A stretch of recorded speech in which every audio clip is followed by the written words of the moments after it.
10 июнь көнне Олы Кайбышта Денис Бартязовны җирләделәр. Авыл кешеләреннән кемнән сорама, барысы да бу очракны күз яшьләре белән сөйли. Денисның үлеме барысын да тетрәткән. Әмма бүген аның дуслары да, күршеләре дә бу турыда ләммим. Сорау бирсәң бер сүз әйтмиләр.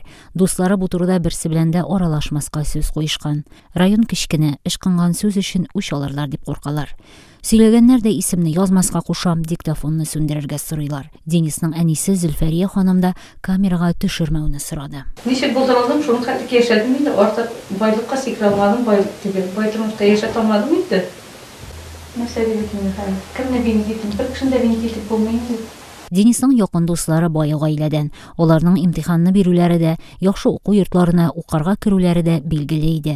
Укытучылары да Дениска "Син дусларыңа карама, алар бирер ул, син әзерлән" дип кисәткән булган дип сөйләде безгә авыл халкы. Yani pasport degen, Fethiye Dağşa gerek diye. Min bay tugulinde kayışına. Bütün nefesini uylamadı indim. Авылда башка сүзләр дә тарала башлаган.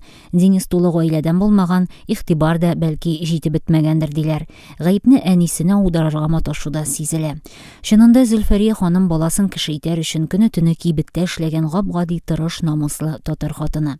Зөлфәрия бала дип яшәгән хатын-кыз ул, тел-теш тидерерлек түгел ди авыл халкы. Денис та аңа ярдәм иткән. Кузолда дип уйламадым мин, конечно. Матурына җыклап калды. İşe de sileştik. Umuşlardan mısın metem? Tırdım oğlum deyip, tırdım deyip metem. Şuna fazla tabi isteyip jirgeninde metem biraz şükler kaldı metem, şüklerini utarlı dedim. Yarar dedi. Шимбә көнне мәктәп стадионында Денис истәлегенә егетләр футбол уйнады. Бу уенны карарга дип мәктәп укучылары да, өлкәннәр дә килгән иде. Мин әйттем, "Oğlum кайгырма" дидем, "Киралмасында" дидем. Бирәмәсендә дидем инде. Мәктәп техникумга керсен, мәктәп армия китерсен дидем. Ничек дидем, сезон үткәнне сагынмады инде, үләр, ни дип. Ну, просто җыладым мин теге. Инде. Җирмешек көннән шул пассивный возраст мәктәпне. Ой, җылаганым җуй. Барганда җылап бардым, кайтканда җылап кайттым, утырганда җыладым, постоянно җыладым.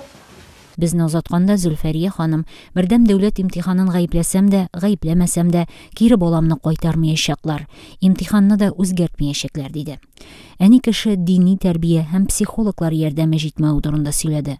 Психологлар соңыннан гына янгын чыккач кына эш итә башлый. Балалар барысын ата-анага сөйләп бетермәскә мөмкин бит. Бәлки аларга ачылса, фаҗигаләр булмас иде ди Зөлфәрия ханым.